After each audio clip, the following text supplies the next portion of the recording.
Assalamualaikum, halo pemirsa. Selamat datang di channel Radio Cerita Trending yang menceritakan tentang cerita yang penuh air mata, luka hati, dan perjuangan yang tak terlihat oleh dunia. Di sini, kalian akan menyaksikan bagaimana seorang perempuan yang diremehkan justru menjadi pilar kekuatan di saat semua orang menjatuhkannya. Jangan lupa, siapkan hati. Karena cerita ini bukan sekadar fiksi. Ini adalah potongan realita yang sering terjadi di sekitar kita. Terima kasih sudah hadir. Dukung terus channel ini dengan like, komen, dan subscribe, agar semakin banyak cerita yang bisa kita angkat dan renungkan bersama. Pagi itu, aula gedung pertemuan desa dipenuhi tamu dan suara gamelan. Dekorasi sederhana dengan bunga plastik dan tirai krem dipasang oleh saudara-saudaraku sejak subuh. Hari itu seharusnya menjadi hari bahagiaku, hari ketika aku resmi menjadi istri dari pria yang kucintai.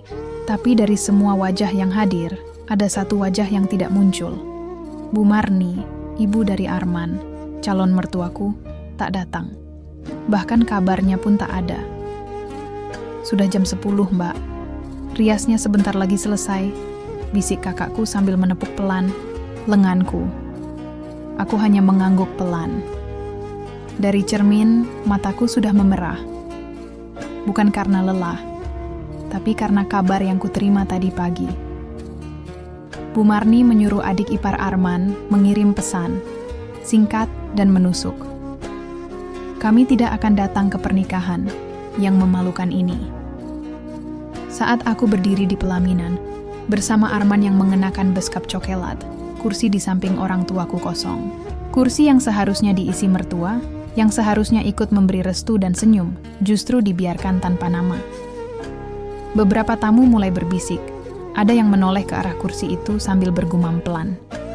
Aku pura-pura sibuk menyambut tamu, tapi hatiku kering. Maaf ya Mas Arman, ibu kenapa nggak datang? Tanya salah satu tamu, seorang tetangga lama, keluarga Arman. Arman tersenyum canggung. Lagi kurang enak badan, Bu. Jawabannya membuatku makin ingin menangis. Ia tidak mencoba menjelaskan. Tidak juga membelaku.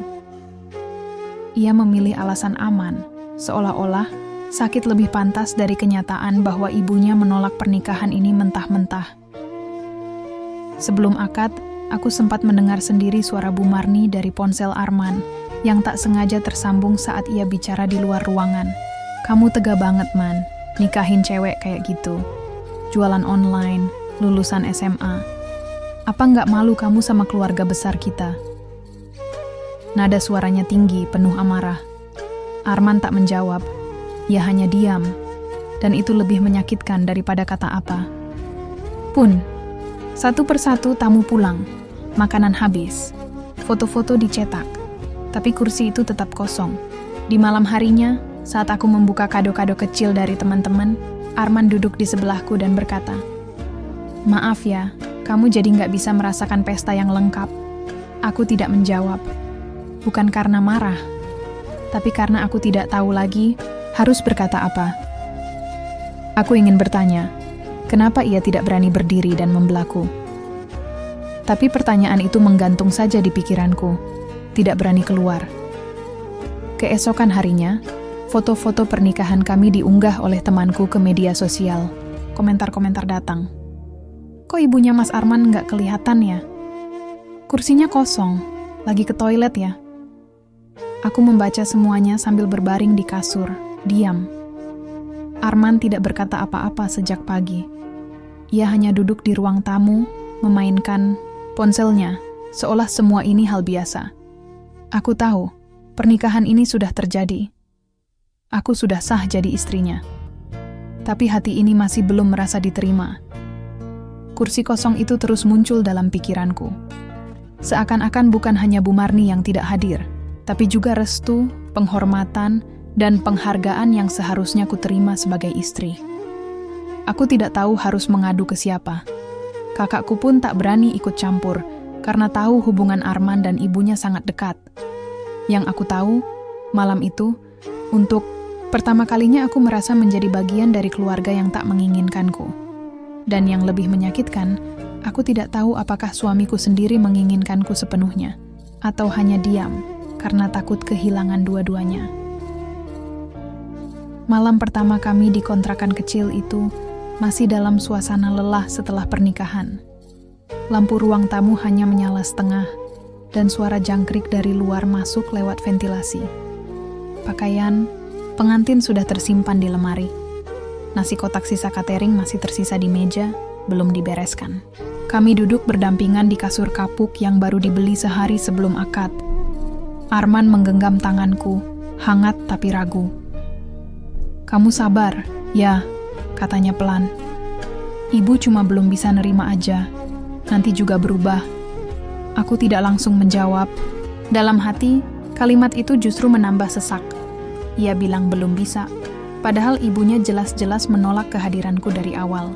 Tapi aku angguk, hanya untuk menghentikan pembicaraan yang membuatku makin bingung.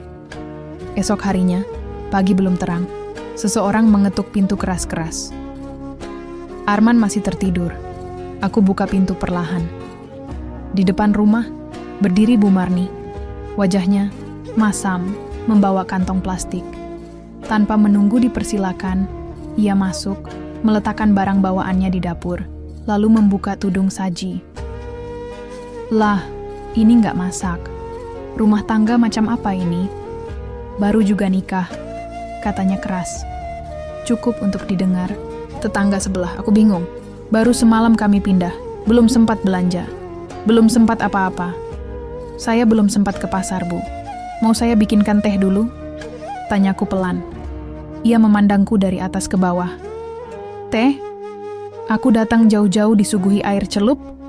Ibuku dulu, menantu belum apa-apa udah bisa masak lodeh sama pepes." Aku hanya menunduk. Arman akhirnya keluar dari kamar, wajahnya pucat karena belum mandi. Ia mencoba menengahi, tapi Bu Marni terus berbicara. Kali ini menyindir rumah kami yang sempit, perabot yang bekas, dan alas kasur yang katanya seperti guling panti asuhan. Setelah itu, ia pergi tanpa salam. Hari-hari setelahnya Bu Marni beberapa kali datang tanpa kabar. Kadang pagi, kadang sore. Tiap kali datang, ada saja yang ia permasalahkan. Karpet kotor, dapur berantakan. Aku dianggap tak becus menjadi istri. Pernah satu kali saat aku sedang cuci baju, ia menyoraki dari ruang tamu. "Anak gadis zaman sekarang cuman pinter upload dagangan, nggak bisa ngurus rumah." Tetangga kami, Bu Retno, sempat menegurku pelan di warung. "Itu ibu mertuamu ya? Kayaknya nggak pernah puas sama kamu." Aku tersenyum kaku. Tidak tahu harus menjawab apa. Malamnya, aku cerita ke Arman. Ia hanya menarik napas. "Kamu kuat kan?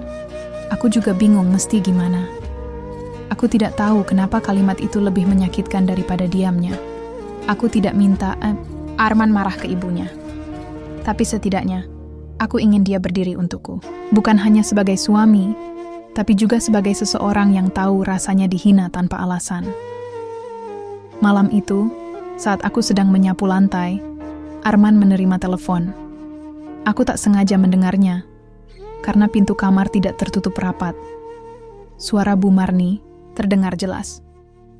"Kalau kamu masih mikirin nama baik keluarga ini, cepat ceraikan dia, sebelum makin malu.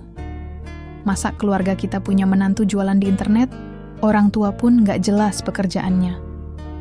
Arman hanya diam. Tak ada pembelaan, tak ada bantahan. Setelah telepon ditutup, ia keluar kamar. Melihatku masih menyapu, ia tak berkata apa-apa. Hanya masuk ke dapur, mengambil air minum, lalu duduk, menyalakan televisi. Aku berhenti menyapu. Berdiri di pojok ruangan, sambil memeluk diriku sendiri. Aku merasa sendirian, walaupun ada orang lain di rumah ini. Aku merasa menjadi tamu di hidup orang yang kucintai. Malam itu aku tidur membelakangi Arman. Ia tidak bertanya kenapa. Aku juga tidak berharap lagi ia bertanya. Karena ada pertanyaan yang lebih besar di kepalaku. Sampai kapan aku bisa bertahan kalau orang yang seharusnya memihakku justru memilih diam? 1 bulan setelah kami resmi tinggal di kontrakan kecil itu, aku dan Arman mulai mencoba peruntungan dengan berjualan makanan secara online. Dapur sempit kami ubah jadi tempat produksi dan ruang tamu jadi area pengepakan. Kami memasak dari pagi, memotret dagangan, lalu memasarkannya lewat media sosial. Awalnya, pelanggan datang dari tetangga dan teman-teman lama. Pelan-pelan, pesanan mulai meningkat. Arman membantu mengantar, sementara aku mengurus dapur dan membalas pesan pembeli. Namun nama kami terlanjur rusak di mata keluarga Arman. Bu Marni terus menyebarkan cerita bahwa kami hidup dari utang dan belas kasihan. Ia datang ke rumah Arman setiap minggu, pura-pura membawa lauk, lalu berbicara keras agar tetangga mendengar. Kasihan ya, udah nikah masih saja jualan. Ini kerja atau mengemis online sih? Aku hanya bisa menunduk sambil membuka pintu. Aku tahu niatnya bukan memberi, tapi mempermalukan. Arman mulai tidak nyaman, tapi tetap diam. Ia hanya berkata singkat malam harinya, biarkan saja, dia memang begitu dari dulu. Suatu pagi, kami menerima pesanan dalam jumlah besar dari akun baru. Kami memasak dari subuh, menggunakan semua bahan yang tersisa. Uang belanja sudah habis. Kami bahkan meminjam 100.000 dari tetangga untuk beli minyak goreng tambahan. Namun siang harinya, akun pemesan itu menghilang. Nomor yang dipakai palsu. Alamat yang diberikan kosong. Astagfirullah. Arman terduduk di lantai dapur, masih mengenakan sarung. Aku hanya memegang plastik besar berisi makanan matang, yang tak tahu mau diapakan. Perutku mual. Bukan karena lapar, tapi karena kecewa. Sore itu, suara klakson mengejutkan kami. Dari jendela, kulihat Bu Marni turun dari mobil bersama 2 orang keluarga jauh. Mereka membawa kamera ponsel dan masuk begitu saja ke dalam rumah. Ini loh, rumah anakku yang katanya sukses dari jualan online. Nih, lihat, katanya sambil menunjuk tumpukan makanan di lantai. Laku keras katanya, mana? Kok makanan numpuk begini? Jangan-jangan ini hasil minta-minta. Arman berdiri dan mencoba bicara. Ibu, tolong jangan seperti ini rumah kami. Tutup mulutmu, Man. Kalau kamu nurut dari awal, nggak akan begini. Sudah kubilang, cewek ini cuma bisa bikin kamu susah. Aku mencoba menahan napas, mencoba tetap tegar. Tapi ketika Bu Marni mengambil salah satu wadah makanan dan membuangnya ke tong sampah di depan kami, aku tak sanggup lagi. Bu, jangan dibuang. Itu buat makan kami hari ini. Suaraku bergetar. Ia menatapku tajam. Makanan, busuk begini siapa yang mau makan? Memalukan. Arman menahan tanganku saat aku hendak memungut kembali makanan itu dari tong. Ia menggeleng, matanya merah, tapi mulutnya tetap diam. 2 kerabat yang ikut bersamanya merekam dengan pura-pura tertawa kecil. Kami berdiri seperti boneka rusak di rumah sendiri, disaksikan oleh mereka yang menganggap kami bahan hiburan. Setelah mereka pergi, rumah kami hening. Arman masuk kamar tanpa berkata. Aku terduduk di lantai memeluk lututku. Tak ada air mata, yang ada hanya rasa dingin di dada. Rasanya seperti dipotong pelan-pelan. Aku tahu Arman marah, tapi aku juga tahu ia tetap tidak bisa berbuat banyak. Ia tetap anak dari perempuan itu.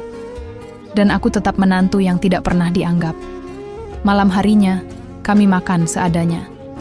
Nasi keras dan tahu goreng sisa pagi. Tidak ada kata, tidak ada tanya.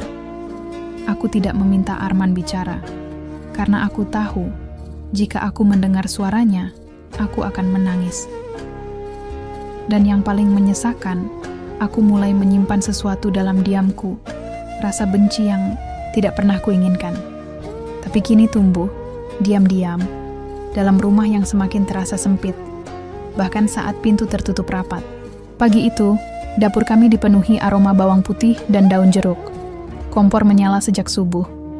Arman berdiri di sampingku, memotong ayam dengan pisau tumpul. Kami tak lagi mengandalkan pesanan acak. Aku memulai jasa catering kecil-kecilan dari rumah. Menunya sederhana. Nasi kotak rumahan untuk kantor dan arisan. Pelan-pelan, pelanggan mulai rutin. Setiap pekan, jumlah pesanan bertambah. Kami tidur larut dan bangun lebih pagi dari biasanya. Dari kontrakan yang sempit, dapur kami menjadi ruang yang paling sibuk. Arman mengambil keputusan berhenti dari pekerjaannya sebagai staf gudang. Ia bilang ingin fokus membantu usahaku. Awalnya, aku ragu, tapi semangatnya membuatku yakin. Kami mulai membagi tugas. Ia belanja ke pasar, aku mengatur pesanan dan masak. Hari-hari kami penuh kerja keras, tapi setidaknya kami tidak lagi bergantung pada orang lain. Namun seperti biasa, ketenangan itu tidak pernah berlangsung lama. Suatu siang, saat kami baru saja selesai mengemas 50 nasi kotak, ponsel Arman bergetar. Ia membuka pesan, lalu menghela napas. "Grup keluarga," katanya pendek. Aku mengintip dari samping. Bu Marni menulis pesan panjang. "Anak laki-laki kok malah jadi pesuruh istrinya di dapur? Dulu sekolah buat apa kalau ujung-ujungnya bantu potong tempe? Malu." Aku tidak bisa berkata apa-apa. Aku hanya memandangi tumpukan kotak yang sudah kami rapikan di meja. Rasanya seperti semua kerja keras itu kembali tak ada artinya. Padahal justru di titik inilah Arman terlihat paling hidup, paling semangat. Beberapa hari kemudian, aku menerima undangan dari panitia seminar UMKM tingkat kecamatan. Mereka memintaku jadi pembicara, karena usaha cateringku dianggap inspiratif. Aku sempat ragu, tapi Arman mendorong. "Kamu harus datang. Biar mereka tahu, kerja dari rumah itu juga layak, dihargai." Hari seminar itu aku mengenakan baju terbaik yang kupunya, pinjaman dari kakakku. Ruangan aula dipenuhi ibu-ibu pengusaha kecil. Saat aku berbicara, banyak yang mencatat dan bertanya. Aku merasa dihargai, meski hanya sebentar. Tapi begitu aku pulang, pesan di ponselku langsung memunculkan luka baru. Bu Marni kembali menulis di grup keluarga. "Sekarang bangga cuma karena ngomongin dapur, dunia ini makin rendah standarnya." Arman membalas satu kalimat pendek. "Ibu nggak usah ikut komentar kalau nggak bisa menghargai." Tapi balasan itu justru membuat suasana grup makin panas. Saudara-saudara Arman mulai ikut menyindir. Mereka menyebutku sebagai penyebab renggangnya hubungan keluarga. Malamnya, kami duduk di lantai ruang tamu, makan nasi dengan lauk sisa catering.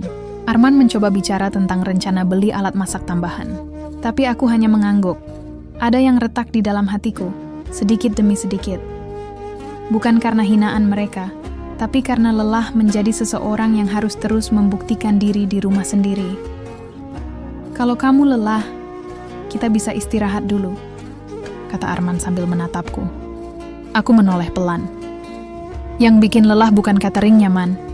Tapi karena aku ini tetap dianggap bukan siapa-siapa. Walaupun kamu sudah pilih aku, mereka tetap anggap aku bukan pilihan yang pantas." Arman tak menjawab. Ia hanya menatap piring kosong di depannya. Udara malam mulai dingin. Tapi bukan dingin itu yang menusuk. Yang terasa di dada adalah rasa yang menggumpal, kecewa yang tak sempat diucapkan, dan marah yang kupendam karena takut kehilangan. Aku tidak ingin mundur, tapi aku juga tidak yakin sampai kapan bisa bertahan sendirian dalam perjuangan yang seharusnya dilakukan berdua. Seminggu setelah seminar itu, seorang pelanggan memesan 100 kotak nasi untuk acara komunitasnya dan mengunggah testimoni lengkap dengan fotoku dan Arman. Dalam waktu 2 hari, akun media sosial kami dibanjiri pesan masuk. Ada yang dari luar kota, ada yang dari kalangan artis kecil. Kami nyaris tak tidur, menerima pesanan tanpa henti. Arman segera menyusun jadwal produksi dan mulai menata sistem pemesanan yang lebih rapi. Ia membeli kompor baru, membuat logo sederhana, bahkan mengurus nama usaha kami untuk didaftarkan ke dinas UMKM. Aku masih tetap di dapur, tapi kini tak lagi sendirian. Kami mempekerjakan 2 tetangga untuk membantu. Setiap pagi, dapur menjadi ramai. Wajan berbunyi, panci mendidih, suara tertawa kecil bercampur dengan aroma tumisan. Kami mulai mendapat keuntungan bersih. Mungkin tidak besar, tapi cukup untuk membuat kami tak lagi mengandalkan pinjaman. Aku dan Arman mulai bisa menabung. Untuk pertama kalinya, aku merasa kerja keras kami diakui oleh orang-orang yang dulu memandang rendah. Namun seperti biasa, Keberhasilan kami menjadi gangguan bagi Bu Marni. Ia datang ke rumah dengan wajah datar dan suara sinis. "Kalian hebat ya, viral," katanya. "Jadi kapan aku dapat bagian? Anak yang kamu bawa dari perutku itu sekarang jadi mesin uang buat kamu." Ia tertawa kecil, tapi nadanya bukan bercanda. Aku diam. Arman mencoba menjelaskan bahwa usaha ini dibangun dari bawah, dari modal kecil yang kami kumpulkan sendiri. Tapi Bu Marni menggeleng. "Aku nggak peduli. Arman itu darah dagingku. Apapun yang dia hasilkan, aku berhak." Beberapa hari kemudian, tetangga depan rumah memanggilku saat aku mengantar pesanan.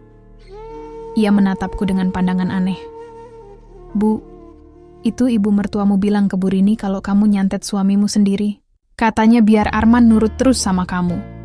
Tanganku gemetar saat mendengar itu. Aku tidak tahu harus bereaksi bagaimana. Tapi malamnya, aku duduk diam di dapur, menatap lantai, membiarkan ayam goreng gosong di penggorengan. Arman yang mencium, bau gosong langsung mematikan kompor dan menatapku. "Dia bilang apa lagi?" tanyanya lirih. Aku tidak menjawab, tapi mataku menjelaskan semuanya.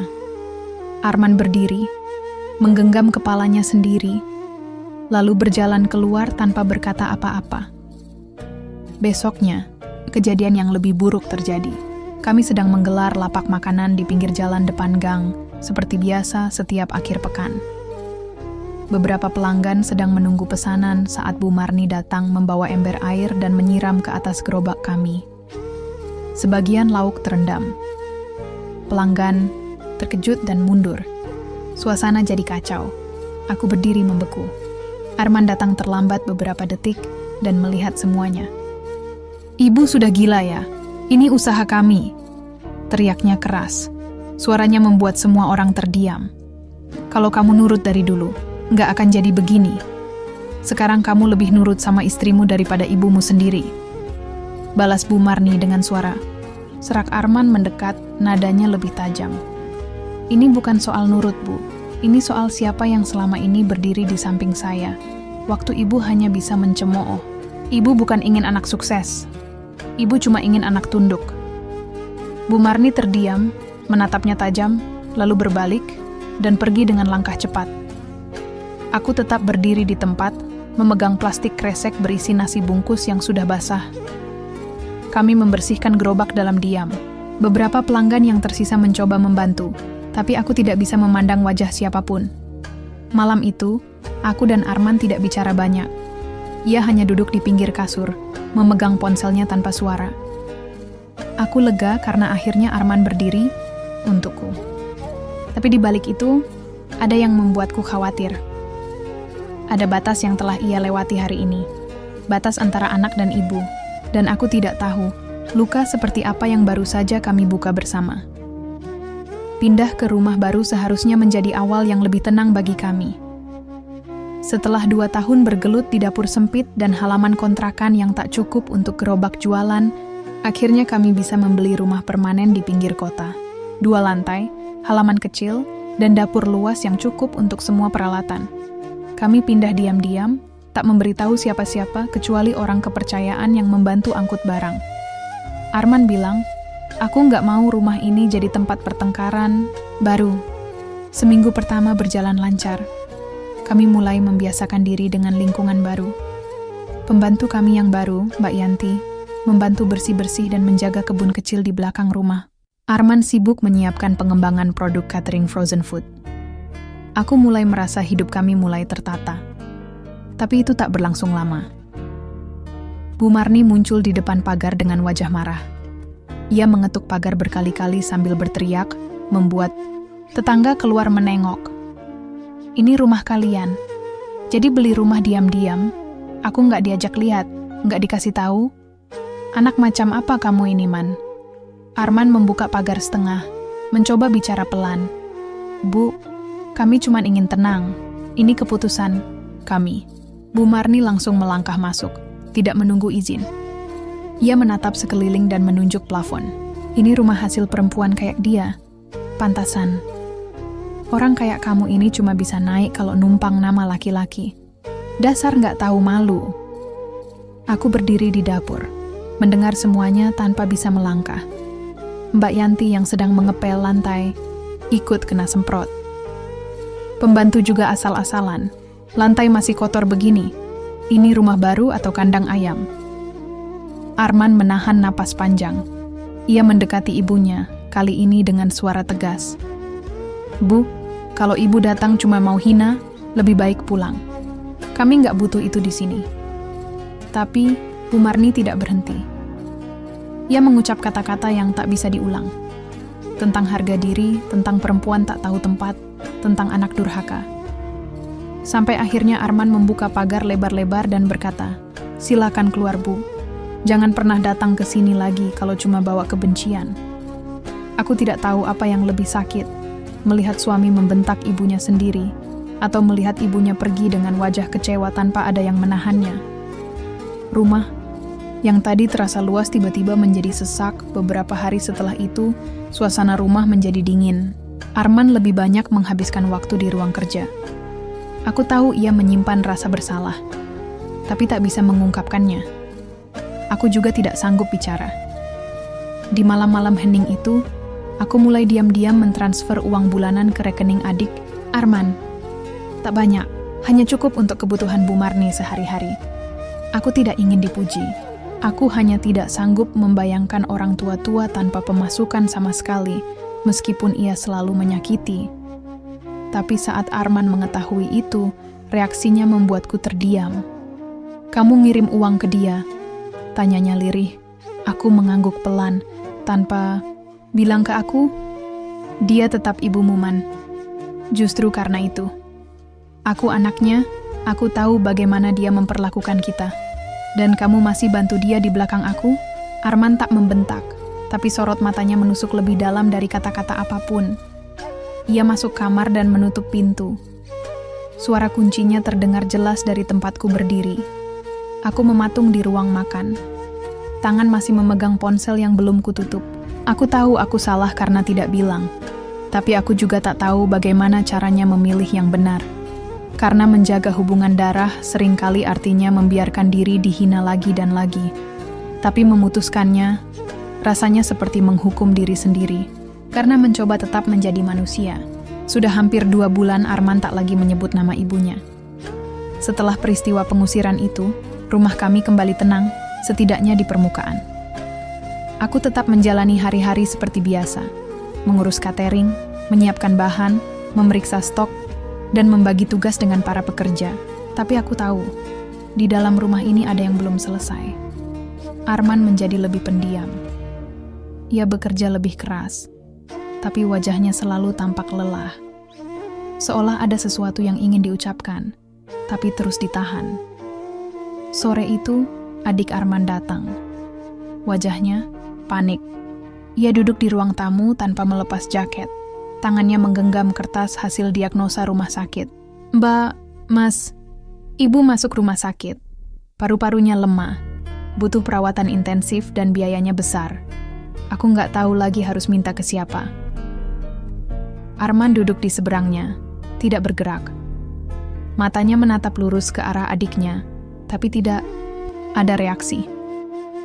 "Kamu tahu apa yang dia bilang terakhir kali waktu ke sini?" Suara Arman pelan tapi tajam. Dia bilang, "Aku anak durhaka. Istriku perempuan tak tahu malu. Rumah ini tempat najis.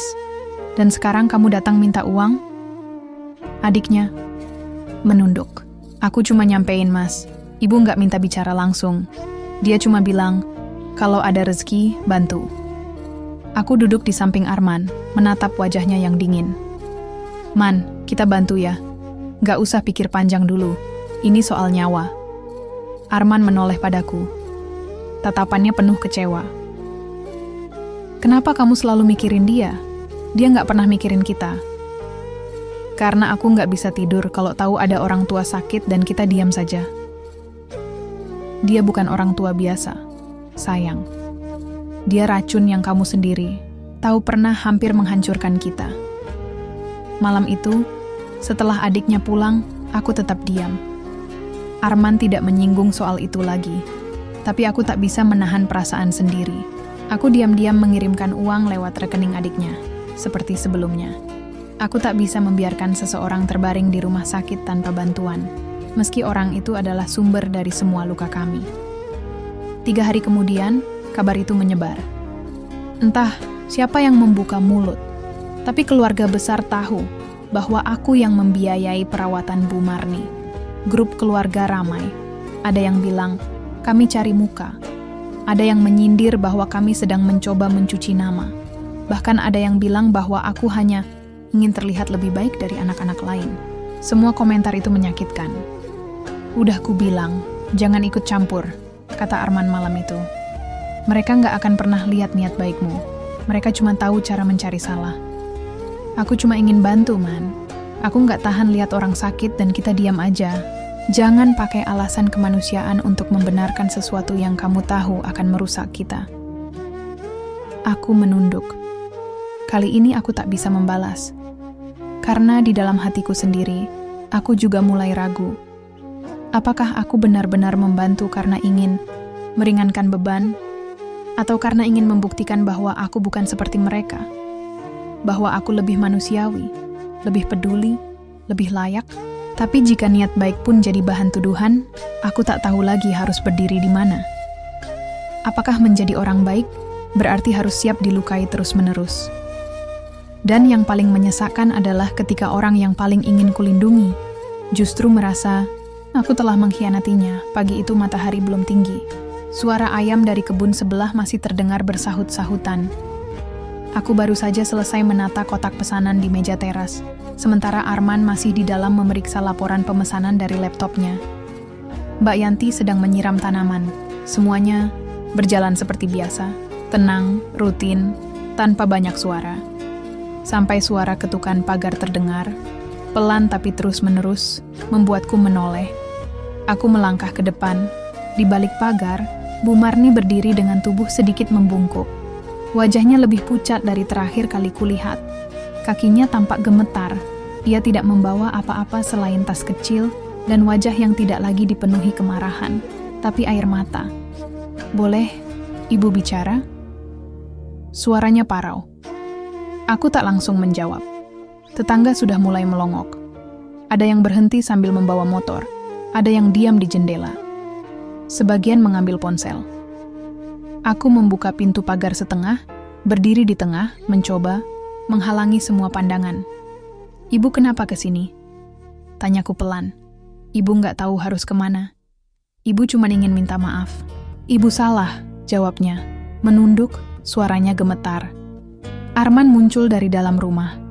Ia langsung berjalan cepat dan berdiri di sampingku. "Bu, pulanglah. Ini bukan tempat untuk sandiwara," katanya dingin. "Ibu nggak main sandiwara," sahut Bu Marni. "Ibu datang karena sudah terlalu lama menahan diri. Dulu ibu salah nilai kamu, salah nilai istrimu. Ibu tahu. Tapi ibu malu. Gengsi. Tapi sekarang ibu cuma minta, boleh nggak ibu tinggal di sini? Walau cuma jadi pembantu kalian." Aku menatap Arman. Tangannya mengepal. Nafasnya berat. Ia menoleh ke arah pagar, lalu menatap wajah ibunya sendiri. "Terlambat, Bu." Jawaban itu membuat tubuh Bu Marni lemas. Ia hampir terjatuh jika tidak berpegangan pada tiang pagar. Beberapa tetangga mulai mendekat. Seseorang membisik, "Itu ibunya Mas Arman ya?" Yang lain sudah menyalakan kamera. Aku membuka pagar dan membantu Bu Marni duduk di kursi taman depan. Arman tidak bergerak. Ia hanya berdiri mematung, rahangnya mengeras. "Ibu cuma mau istirahat, nggak minta apa-apa. Kalau nggak boleh masuk, ya nggak apa-apa. Ibu ngerti, tapi jangan usir ibu kayak waktu itu." Suara Bu Marni pelan sekali, hampir tak terdengar. Aku tidak tahu harus berkata apa. Rasanya seperti ditarik dari dua arah. Di satu sisi, ada perempuan tua yang dulu menghancurkan hatiku berkali-kali, tapi sekarang datang membawa luka sendiri. Di sisi lain, ada suamiku, orang yang selalu kupilih dan kubela, yang kini menatapku seakan meminta untuk tak lagi melemah pada luka yang sama. Aku tetap berdiri di antara mereka berdua. Arman masuk ke rumah tanpa bicara. Pintu tertutup dengan suara keras. Aku tetap di luar, duduk di sebelah Bu Marni yang diam dan menunduk. Dan dalam diam itu, aku hanya bisa bertanya dalam hati, apa yang sebenarnya bisa menyembuhkan luka? Apakah cukup dengan tangisan? Atau semua ini hanya akan menjadi permintaan maaf yang datang terlalu lambat, ketika hati sudah terlalu penuh untuk percaya lagi?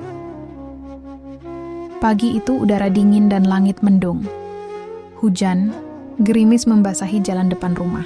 Aku baru saja selesai membagikan pesanan terakhir ke ojek online yang menunggu di teras. Ketika dari balik jendela, aku melihat Bu Marni masih duduk di bangku taman depan. Semalam ia bersikeras tidak ingin masuk rumah. Katanya hanya ingin istirahat sebentar. Tapi pagi ini tubuhnya terlihat lebih lemah dari sebelumnya. Wajahnya pucat, nafasnya pendek, dan tangan kirinya memegangi perut. Aku membuka pintu, berjalan cepat ke arahnya. "Bu, Ibu kenapa?" tanyaku pelan. Ia tidak menjawab, bibirnya bergerak sedikit, matanya berkaca. Tubuhnya condong ke depan. Aku panik, memanggil Arman dengan suara gemetar. Arman keluar, menatap ibunya yang nyaris tak sadarkan diri, lalu segera mengangkat tubuh itu ke dalam rumah tanpa bicara. Kami membaringkannya di ruang tamu. Napasnya tersengal. Aku menyeka keringat di dahinya dengan handuk kecil. Beberapa menit kemudian, tubuhnya tenang, tapi wajahnya masih pucat. Ia membuka mata perlahan dan menatapku. Tangannya gemetar saat mencoba meraih tanganku. Aku biarkan ia menggenggam. "Aku dulu salah menilaimu," katanya pelan. Suaranya seperti terputus-putus, tapi cukup jelas untuk kudengar. Aku menatap wajahnya, tidak tahu harus merespons dengan apa. Tidak ada air mata di mataku, hanya napas berat yang kutahan, agar tidak pecah di depan perempuan yang pernah membuatku ingin menyerah. Aku mengangguk pelan, lalu tersenyum. Tapi senyum itu bukan karena lega, itu hanya reaksi dari tubuh yang sudah terlalu sering membungkam rasa. Arman berdiri di sudut ruangan, memegang sebotol air minum dan obat. Ia tidak mendekat. Wajahnya tegang, rahangnya mengunci. Ia menatap ibunya lama, tapi tidak mengucap sepatah kata pun. Kami membawa Bu Marni ke klinik terdekat. Dokter mengatakan tekanan darahnya turun dan tubuhnya sangat lemah. Ia perlu istirahat dan perawatan. Arman menandatangani formulir rawat inap tanpa suara. Aku menunggu di bangku tunggu, diam. Dalam perjalanan pulang, suasana di dalam mobil sunyi. Hanya suara mesin yang mengisi kekosongan. Aku menoleh ke Arman, tapi ia menatap lurus ke jalan. "Kamu marah?" tanyaku pelan. "Enggak, aku cuma bingung. Harus bagaimana bersikap sama seseorang yang dulu pernah hancurin kita. Tapi sekarang, butuh kita." Aku tidak menjawab, karena aku pun tidak tahu. Sesampainya di rumah, aku duduk di ruang makan, sendirian. Mbak Yanti sedang membereskan kamar atas. Arman masuk ke kamar, menutup pintu. Aku menatap meja makan yang bersih dan kosong. Di atas meja itu dulu aku pernah duduk sambil menggenggam kotak nasi sisa jualan yang dibuang ibunya ke tong sampah. Kini meja yang sama dipakai untuk meracik menu catering yang dikirim ke luar kota. Tapi bahkan dengan semua perubahan itu, rasa di dalam hatiku belum ikut berubah sepenuhnya. Aku tidak dendam, tapi aku juga tidak bisa lupa. Dan yang lebih sulit dari memberi maaf adalah menerima bahwa maaf tidak selalu bisa mengubah masa lalu. Terima kasih sudah menyimak kisah ini sampai akhir. Cerita ini bukan hanya tentang menantu dan mertua, tapi tentang luka yang tumbuh dalam diam, tentang keberanian bertahan meski sering direndahkan. Kalau kalian pernah merasa diremehkan, dipandang sebelah mata, atau dianggap tidak pantas, ingatlah, nilai seseorang tidak ditentukan oleh latar belakang, tapi oleh bagaimana ia memilih untuk terus berjalan meski dalam sakit. Bagi yang merasa tersentuh, tolong bantu sebarkan cerita ini. Klik like, tulis pendapatmu di komentar, dan subscribe agar kami bisa terus menghadirkan kisah-kisah yang menyentuh, menyadarkan, dan mungkin mewakili isi hati kalian. Sampai jumpa di cerita selanjutnya.